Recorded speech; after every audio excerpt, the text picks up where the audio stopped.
YouTube, what a YouTube, Down Home News TV. I am your host, Dre Day, and got a video coming from Fox News. I heard about this earlier, earlier this week about a speech Nancy Pelosi gave talking about how democracies are bad. America's what is it? Democratic republic, but a lot of our politicians tout that we are a democracy. But even with that, I heard from other talk show hosts that she is condemning democracies because of the power is within the people.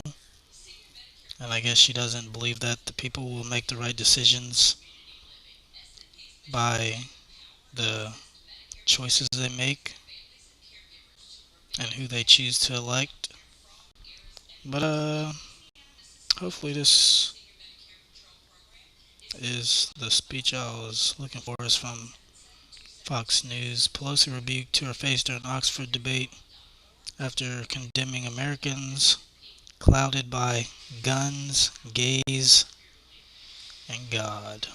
But let's see if this is the actual video. Through everything that I don't need and get to what isn't.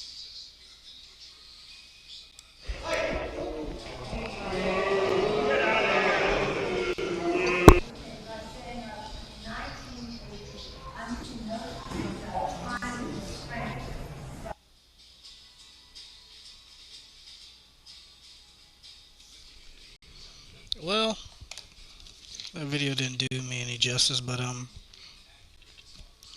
think the article is going to go into a little bit of detail about it. Former House Speaker Nancy Pelosi, Democrat from California, was rebuked as an elite during a recent Oxford Union debate where she argued that populism in the United States is a threat to democracy. Pelosi, a self-described devout Catholic, said during the April 25th debate that certain Americans whom she considered to be poor souls who are looking for some answers refuse to accept the answers Democrats give them on particular topics due to their beliefs about guns, gays, and God. Challenging Pelosi's position in a debate about populism, Winston Marshall, a musician who was once part of the Mumford and Sons and now host the Marshall Mathers podcast for The Spectator, spoke in opposition to the Oxford Union motion that this House believed populism is a threat to democracy. The Oxford Union at the UK's famed university holds itself as a defender of free speech and has hosted events with numerous U.S. politicians in the past, including former Republican House Speaker Newt Gingrich and Kevin McCarthy. I don't know. I can't read or something. I was about to say Mike McCarthy. Who is Mike McCarthy? I don't know. Mike McCarthy, former Green Bay Packers coach. But anyway, Kevin McCarthy. Marshall argued at the April 25th debate that the meaning of the word populist has been changed by elites who have failed to align with their own narrative. Populism has become a word used synonymously with racist. We've heard ethno-nationalist, we have bigot, we have hillbilly redneck, we have deplorable, Marshall said. Pelosi had argued in her remarks that contemporary American populism currently had an ethno-nationalist character. Elites use it to show their contempt for the ordinary people, Marshall said. Marshall argued that the change in meaning of the word populist is a recent change and pointed to a 2016 speech delivered by the then President Barack Obama, who he said took umbrage with the notion that Trump be called a populist.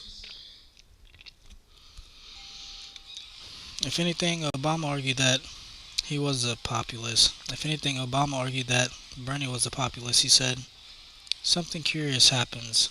If you watch Obama's speeches at that point, more and more recently, he uses the word populist interchangeably with strongman, authoritarian. The word changes meaning.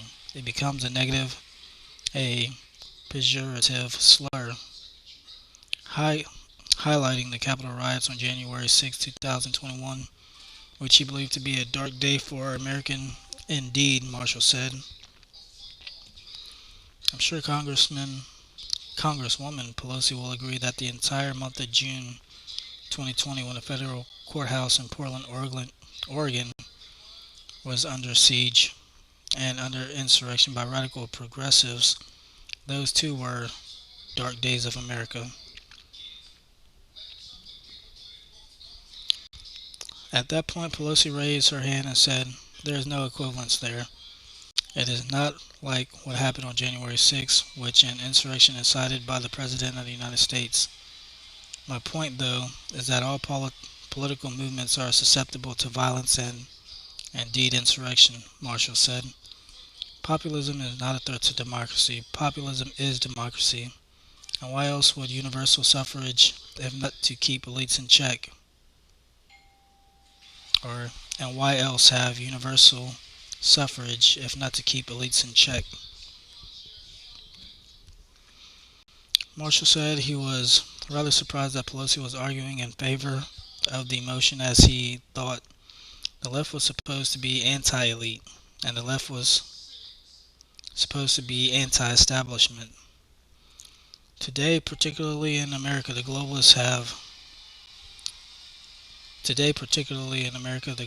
globalists left have become the establishment. He continued, I suppose for Miss Pelosi to have taken this side of the argument, she'd be arguing herself out of a job.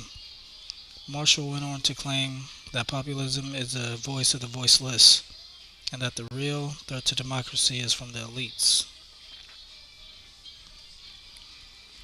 Now, don't get me wrong, we need elites. If President Biden has shown us anything, we need someone to run this country, he said. When the president has severe dementia, it's not just America that crumbles, the whole world burns. Marshall shifted his focus to examining the elites, saying he believes that Trump should have accepted the results of the 2020 election. So should Hillary in 2016. So should have Brussels and Westminster in 2016. And so too should Congresswoman Pelosi. Instead of saying that 2016 was, quote, hijacked, it was Pelosi, interjected, drawing laughter from those in attendance. That doesn't mean we don't accept the results of it, she added.